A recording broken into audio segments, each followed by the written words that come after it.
لقد رضي الله عن المؤمنين إذ يبايعونك تحت الشجرة۔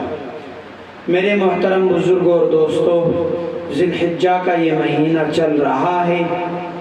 یہ اسلامی مہینوں میں آخری 12واں مہینہ ہے اور اس کی آج 17 تاریخ ہو گئی۔ 17 ذی الحجہ ہے اور 18 ذی الحجہ کل ہے۔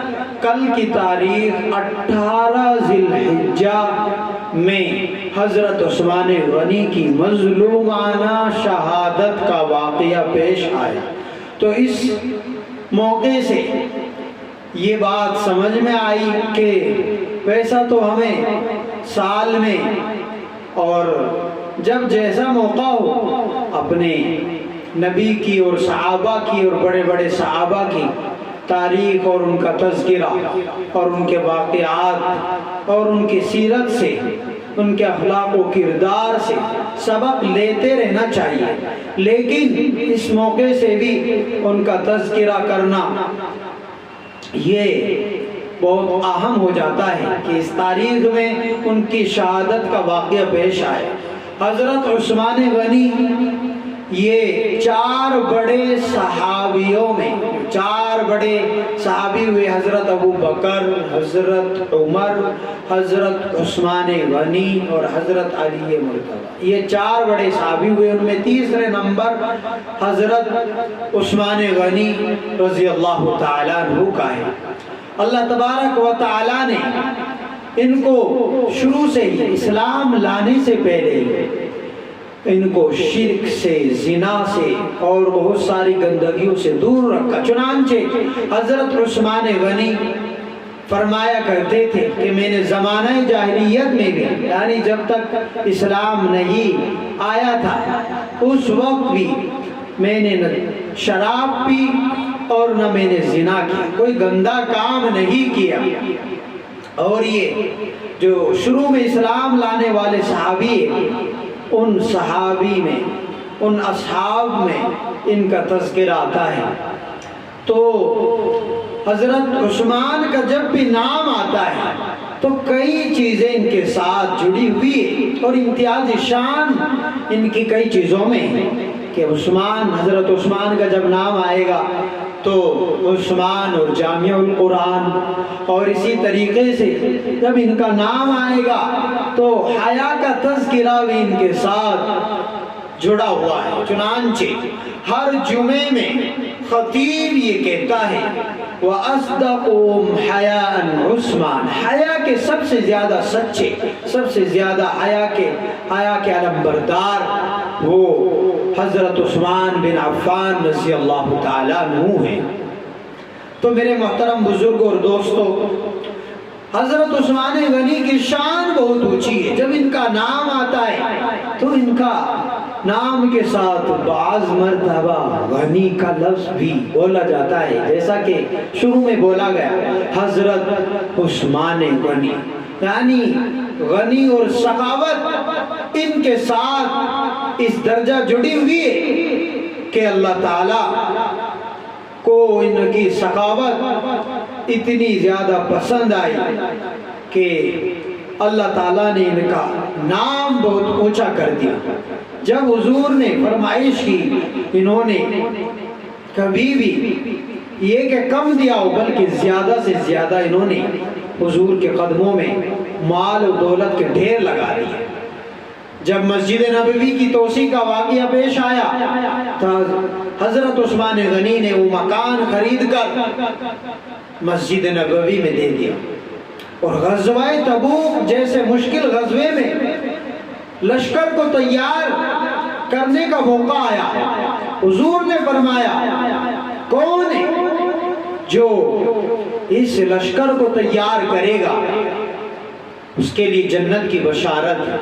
تو حضرت عثمان غنی نے 300 اونٹ ساز و سامان کے لشکر کے حوالے کیا۔ پھر حضور نے صدا لگائی تو دوسری مرتبہ بھی حضرت عثمان غنی نے 300 اونٹ ساز و سامان کے لشکر کے حوالے کیے۔ پھر حضور نے تیسری مرتبہ کہ اور کون ہے تو اس لشکر کو چونکہ بڑا لشکر تک آ جاتا ہے، 30,000 کا لشکر تھا غزوہ تبوک، جو مجاہدین تھے اور جو یہ جنگ ہونی تھی جن لوگوں سے مقابلہ ہونا تھا، تو یہ صحابہ 30,000 بتائے گئے ہیں۔ تو تیسری مرتبہ بھی حضرت عثمان غنی نے 300 اونٹ اور ساز و سامان کے اس لشکر کے حوالے کر دیے۔ پھر چوتھی مرتبہ حضور کی طرف سے یہ آواز آئی کہ اور کون ہے؟ حضرت عثمان بن عفان، حضرت عثمان غنی، جن کی صحابت کا یہ تذکرہ ہو رہا ہے، یہ گھر گئے اور کئی ہزار اشرفیہ لا کر حضور کے قدموں میں ڈالے۔ اسی طریقے سے جب مدینہ آ گئے ہجرت کر کے، چونکہ مدینہ میں اس وقت ٹھنڈا اور شیریں پانی کا کوئی نظم نہیں تھا اور مسلمانوں کے پاس اچھے پانی کا انتظام نہیں تھا، کوئی نظم و انسجام نہیں تھا، تو جس کی وجہ سے پانی میں بہت دقت محسوس ہو رہی تھی، نہ پانی پینے کو مل رہا تھا۔ ایک کنواں تھا جس کا پانی ٹھنڈا بھی تھا اور شیریں بھی تھا، لیکن وہ یہودی کی زیر ملکیت تھا، یہودی کا تھا۔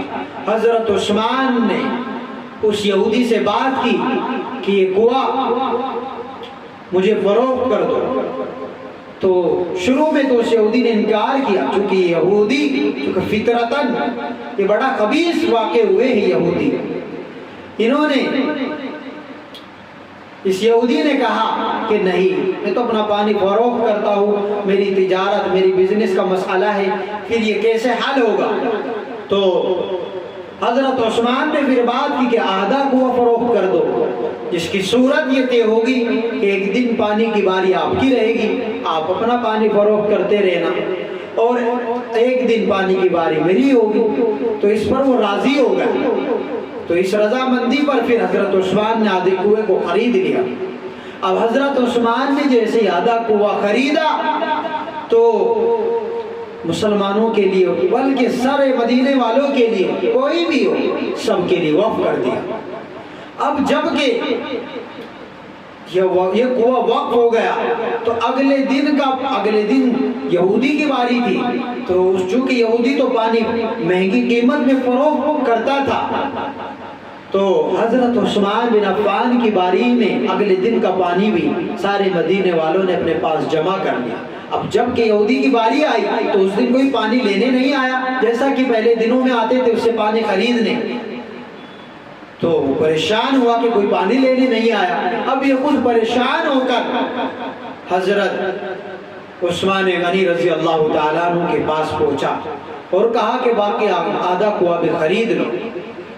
اب حضرت عثمان غنی نے سوچا ہوگا کہ مکمل قبضہ، مکمل کنٹرول میرا ہو جائے، اس آدھے کنویں کو بھی خرید لیا۔ یہ حضرت عثمان، اور بھی بہت سارے واقعات ہیں، آج تو ان کی مظلومانہ شہادت کا واقعہ وہ آپ کے گوش گزار کر دیا جائے کہ کیسے کیسے صحابہ پر حالات آئے، اور ان میں بھی جو بڑے صحابی حضرت عثمان غنی، انہوں نے 12 سال تک خلافت کی، ان کی 12 سال خلافت میں بڑے بڑے ممالک فتح کیے گئے، اندلس، اسپین اور بھی وہ سارے ممالک۔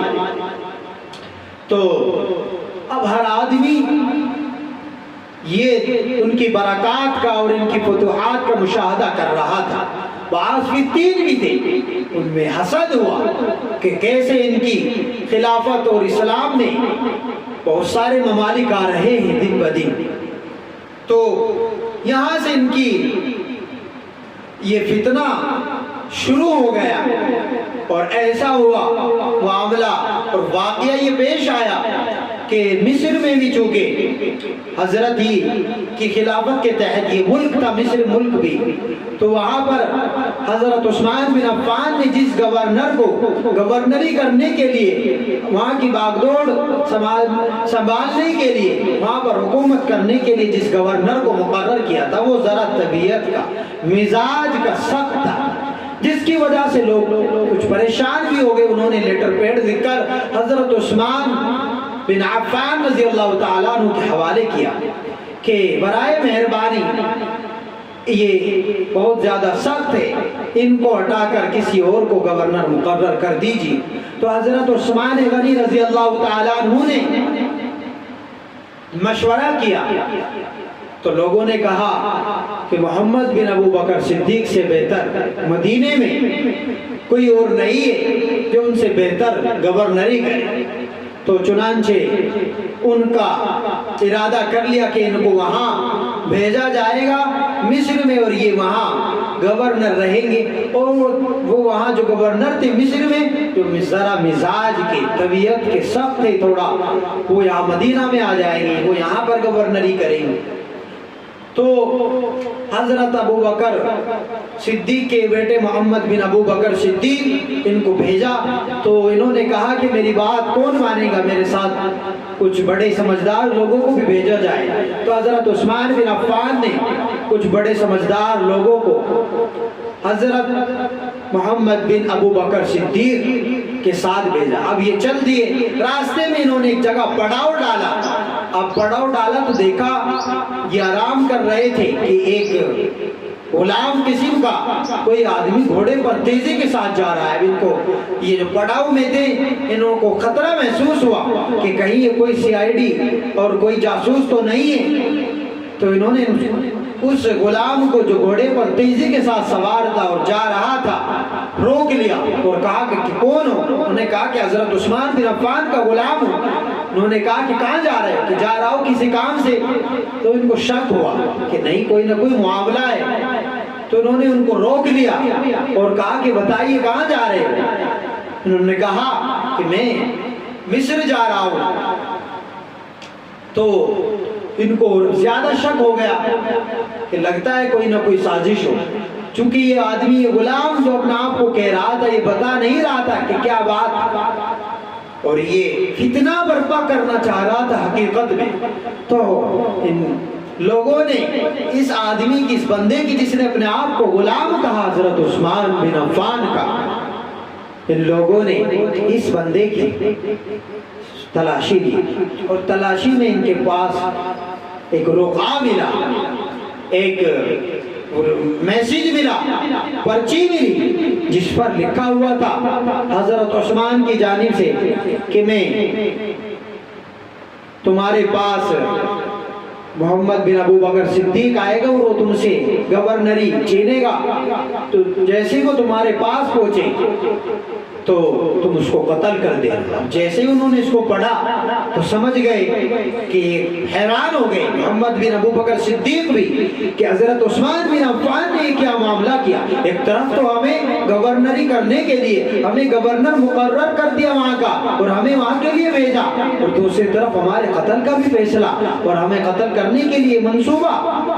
تو واپس آ گئے یہ لوگ، یہ قافلہ پورا واپس آ گیا، اور حضرت عثمان بن عفان سے آ کر تحقیق اور تفتیش کی، جستجو میں لگ گئے۔ حضرت عثمان نے کہا کہ نہیں، نہ میں نے وہ بندہ بھیجا۔ اس میں انہوں نے کہا پڑاؤ میں یہ لوگ تھے ساتھ جانے والے کہ اس میں آپ کے دستخط تھے، آپ کی مہر تھی۔ انہوں نے کہا قسم اٹھا کر کہتا ہوں میں نے نہ مہر لگائی اور نہ میں نے لکھا یہ میسج۔ تو ان کو شک ہو رہا تھا، جبکہ حضرت عثمان نے قسم بھی اٹھا لی۔ انہوں نے کہا کہ غلام کس کا ہے؟ کہ غلام تو میرا ہی ہے، وہ اور اونٹ کس کا ہے؟ اونٹ بھی میرا ہی ہے۔ لگتا ہے کہ چونکہ آفس میں بہت سارے غلام اور حکام ماتحت کام کرتے رہتے ہیں، ان میں سے کسی نے یہ ایسا کر دیا ہوگا۔ اب ان لوگوں کو شک ہوا کہ نہیں، ایسا معاملہ نہیں ہے، کوئی نہ کوئی سازش ضرور ہے۔ اب حضرت عثمان بن عفان کے آفس میں رشتہ دار مروان یہ بھی کام کرتے تھے، جو رشتے میں کچھ لگتے تھے حضرت عثمان بن عفان کے۔ ان لوگوں کو ان پر شک ہوا کہ کہیں حسد اور دشمنی کی وجہ سے انہوں نے ہی ایسا کام کیا اور انہوں نے ہی لکھا ہو، انہوں نے ہی حضرت عثمان کی مہر لگائی ہو۔ حضرت عثمان سے کہا ان کو ہمارے حوالے کرو۔ حضرت عثمان نے کہا کہ میں بغیر تحقیق اور تفتیش کے کیسے حوالے کروں؟ اگر میں تمہارے حوالے کر دوں گا تو تم ان کو بھی قتل کر دو گے۔ تو انہوں نے منع کر دیا۔ تب یہ لوگ سخت ہو گئے اور حضرت عثمان بن عفان کے گھر کا محاصرہ کر لیا، گھیرے میں لے لیا۔ انہوں نے کہا کہ مجھے وقت دو، میں تحقیق کروں گا، تفتیش کروں گا، اس کے بعد میں آپ کے حوالے کر دوں گا۔ لیکن ان لوگوں پر صبر نہیں ہوا اور انہوں نے بہت جلدی کی، اور چونکہ ان میں کچھ فتنہ پرور تھے اور فتین تھے، فتنہ مچانے والے تھے، فسادی لوگ تھے جن کو بھلوائی کہا جاتا ہے، اور یہ کئی سو کی تعداد میں تھے، تقریباً 150 آدمی بلوائی بتائے گئے ہیں جو فتین تھے اور فساد پھیلانا چاہتے تھے۔ اب اس کے بعد انہوں نے محاصرہ کر لیا اور یہ چاہتے تھے کہ اس بڑے میاں کے، چونکہ اس وقت تقریباً حضرت عثمان کی عمر 82 سال کی عمر کو پہنچ رہی تھی، اپنی عمر کا 82 سال پورا کر رہے تھے، تو محاصرہ کر لیا، کھانا پانی بند کر دیا گیا۔ اور یہ ذی الحجہ کا مہینہ تھا جو چل رہا تھا، بہت سارے صحابہ حج کو جا چکے تھے اور کئی بڑے صحابی ان کو پتہ لگا تو حضرت عثمان کے پاس پہنچے کہ آپ وقت کے خلیفہ ہیں، ہمیں حکم دیجیے ہم ان کو ہٹائیں۔ تو حضرت عثمان نے منع کر دیا، میری ذات کا مسئلہ ہے، میں نہیں چاہتا نبی کے شہر کو یہاں خون آلود کرو، اور میری وجہ سے چونکہ یہ بھی ظاہر میں مسلمان سمجھے جاتے تھے اور یہ اپنے آپ کو مسلمان ظاہر کرتے تھے، حقیقت میں مسلمان نہیں تھے، فتین تھے، فسادی تھے، شرری لوگ تھے، تو انہوں نے منع کر دیا۔ حضرت عثمان نے کہ میں نہیں چاہتا میری وجہ سے مسلمانوں میں آپس میں خون بہے، نبی یہاں پر تشریف فرمائے اس شہر میں اپنی وجہ سے اس شہر کو فساد میں مبتلا نہیں کرنا چاہتا، منع کر دیا۔ اور سب بڑے بڑے صحابہ جتنے بھی تھے سب کو کہا کہ تم مسجد نبوی میں جاؤ اور اپنے گھر جا کر بیٹھو۔ تو اب یہ فساد آگے بڑھا اور یہ واپس آ گئے۔ اب دیکھا کہ یہ فسادی لوگ تھے جو بلوائی تھے، انہوں نے گھر کا محاصرہ کیا ہوا تھا اور یہ اندر گھسنا چاہتے تھے، اور ان میں ہی محمد بن ابو بکر صدیق بھی تھے۔ تو ایک روز حضرت عثمان نے آواز بلند کر کے کہا، شاید کھڑکی سے آواز نکالی یا چھت پر کھڑے ہو کر کہا کہ حضرت علی یہاں پر موجود ہے، اور پہلے آواز لگائی حضرت طلحہ موجود ہے، تو حضرت طلحہ نہیں تھے، چونکہ صحابیوں کو منع کر دیا تھا کہ وہ اپنے گھر چلے جائیں، اور پھر کئی صحابی کا نام لیا۔ حضرت علی کی آواز جب لگی تو حضرت علی وہاں پر موجود تھے، تو حضرت علی کو گواہ بنا کر کہا کہ علی، کیا میں نے مسلمانوں کے لیے کنواں خرید کر اس کو وقف نہیں کر دیا تھا کہ آج ان لوگوں نے اس کنویں کا پانی بھی میرے لیے بند کر دیا؟ اور کیا میں نے کئی اس طرح کے اپنی خدمت والے کام جو سب لوگوں کے لیے تھے وہ ذکر کیے، لیکن ان باتوں کا کچھ بھی ان فتین اور ان شرری لوگوں پر، ان فسادی لوگوں پر کوئی اثر نہیں ہوا؟ تو حضرت علی کو بھی بھیج دیا۔ حضرت علی نے اپنے بیٹے حضرت حسن، حضرت حسین کو، حضرت طلحہ نے بھی اپنے بیٹوں کو ان کو کہا کہ تم پہرہ داری کرو، ان کی حفاظت کرو، ہمیں تو چونکہ منع کر دیا ہے۔ اب چونکہ یہ محاصرہ اور تیز ہوتا گیا اور 40 دن تک یہ محاصرہ حضرت عثمان کے گھر کا ان فسادی لوگوں نے کرے رکھا۔ اب اس کے بعد فسادی جو تیز تھے ان میں وہ گھر کے پیچھے سے آئے اور دیوار کیسا بھی انہوں نے کیا، دیوار توڑی، چڑھ کر وہ گھر میں گھس آئے۔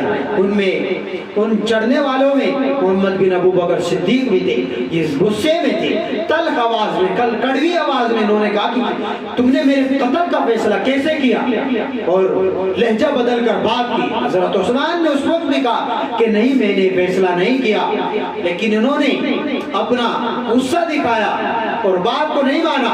حضرت عثمان بن عفان رضی اللہ تعالیٰ عنہ نے کہا کہ محمد بن ابو بکر صدیق، سوچو اگر اس وقت تمہارے باپ سیدنا صدیق اکبر ہوتے، وہ میرے ساتھ اس ہوتے ہوئے معاملے کو دیکھ کر کیا برتاؤ کرتے، اور پھر تمہارے ساتھ کیا معاملہ کرتے۔ اب جیسے ہی الفاظ سنے تو محمد بن ابو بکر صدیق کے دل پر یہ بجلی بن کر گرے، ایک دم چھوڑ کر گھر سے باہر نکل آئے اور اپنے گھر جا کر آرام سے بیٹھ گئے۔ اب جو فتین تھے، شرری لوگ تھے، یہ اندر جا کر انہوں نے حضرت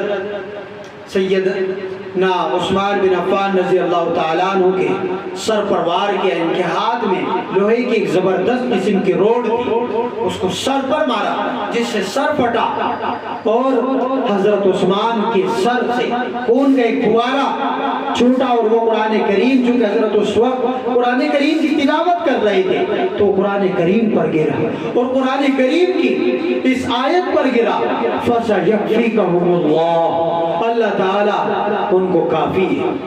تو شہادت تو آج بھی ہو رہی ہے، محاصرہ آج بھی کیا جا رہا ہے ہمارے غزہ کے مسلمانوں کا، تو شہادت آج بھی ہو رہی ہے، لیکن کس کی شہادت مسجد دے گی تو کسی کی زمین دے گی، کسی کے کہیں کے در و دیوار دے گی، کسی کی شہادت کی گواہی، لیکن حضرت عثمان بن عفان رضی اللہ تعالیٰ عنہ کی یہ مظلومانہ شہادت کی اگر گواہی دے گا تو قرآن دے گا، قرآن کا بھی وہ لفظ فَسَيَكْفِيكَهُمُ اللَّهُ، اللہ تعالیٰ ان کو کافی ہے۔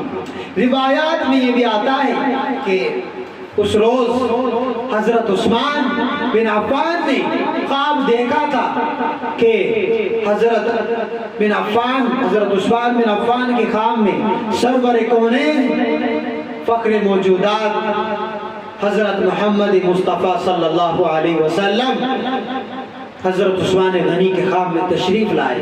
حضرت عثمان سے کہا، عثمان کیا تمہارا محاصرہ کر لیا گیا ہے؟ تو حضرت عثمان نے کہا جی ہاں۔ کیا تمہارا کھانا پانی بند کر لیا گیا ہے؟ تو انہوں نے کہا جی ہاں۔ تو حضرت سے کہا حضور صلی اللہ علیہ وسلم نے، عثمان تم آج روزے سے ہو تو کیا تم یہ بات پسند کرتے ہو کہ روزہ میرے ساتھ افطار کرو، میں تمہارا انتظار کر رہا ہوں، یا تم یہ بات پسند کرتے ہو کہ تمہارے دشمنوں پر تم کو فتح ملے، تم غالب آ جاؤ، تم کامیاب ہو جاؤ اور یہ دشمن مغلوب ہو جائے؟ تو حضرت عثمان بن عفان نے حضور کے ساتھ افطار کرنے کو پسند کیا۔ تو حضرت عثمان کو یقین بھی ہو گیا ہوگا کہ آج میری شہادت کا یہ واقعہ پیش آنے والا ہے۔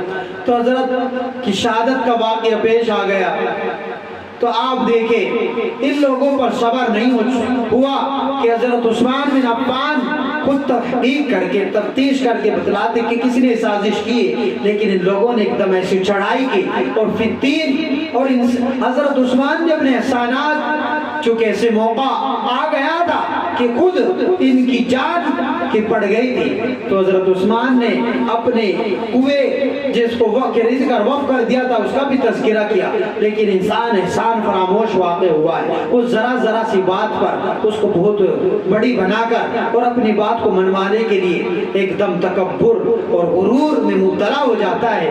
تو حضرت عثمان کی شہادت کا واقعہ پیش آیا، پتہ لگا کہ کس نے پتہ لگانے کی کوشش کی گئی، تو حضرت عثمان بن عفان کی بیوی انہوں نے کہا کہ لوگوں نے سوال کیا کہ محمد بن ابو بکر صدیق نے ان کو شہید کیا، تو حضرت عثمان بن عفان کی بیوی کا نام وائلہ تھا، انہوں نے کہا کہ وہ آئے تھے، لیکن جیسا ہی حضرت عثمان نے کہا کہ اے محمد بن ابو بکر صدیق سوچو اگر اس وقت تمہارے باپ زندہ ہوتے تو وہ تمہارے ساتھ کیا برتاؤ کرتے، تو وہ جیسے ہی یہ کلمات انہوں نے سنے وہ تو چلے گئے تھے۔ میں قسم اٹھا کر کہتی ہوں کہ انہوں نے ان کو شہید نہیں کیا، ہاں کچھ بندے تھے اور یہ فسادی لوگ، یہ اجنبی تھے، یہ مصر کے بتائے گئے بلوائی، یہ باہر کے تھے۔ تو حضرت وائلہ رضی اللہ تعالیٰ عنہ نے کہا کہ اجنبی بندوں نے ان کو شہید کیا۔ تو اس طریقے سے ان کی شہادت کا یہ مظلومانہ واقعہ پیش آیا۔ حضرت عثمان بن عفان کا تذکرہ اس موقع سے کرنا ہمارے لیے بہت اہم ہو جاتا ہے کہ کم سے کم ہم اس دن اور اس تاریخ اور اس مہینے میں ان کی تاریخ کا تذکرہ اور مذاکرہ کریں، اور ان کی صفات اور ان کے اخلاق و کردار کہ کیسے ان کے اندر شرم و حیا، آج جس کا جنازہ نکالا جا رہا ہے پوری مغربی اقوام اور پورا یورپی ممالک کیسے حیا کو مٹانے پر تلا ہوا ہے۔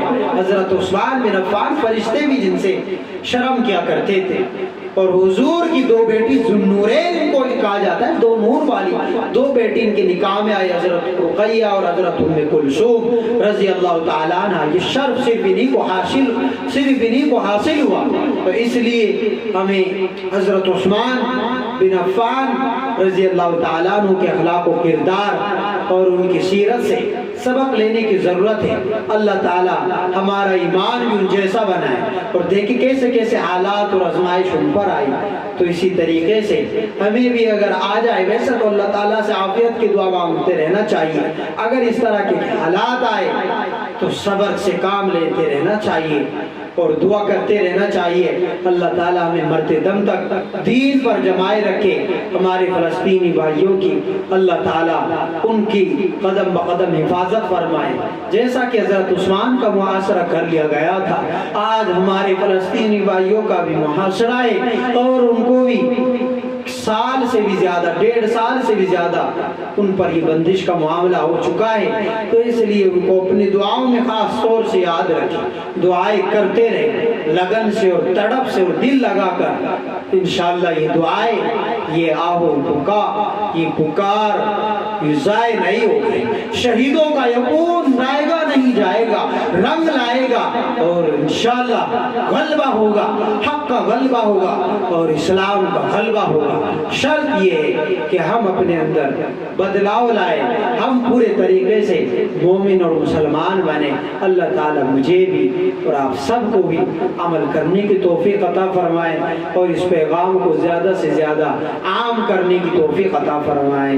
آمین۔ وآخر دعوانا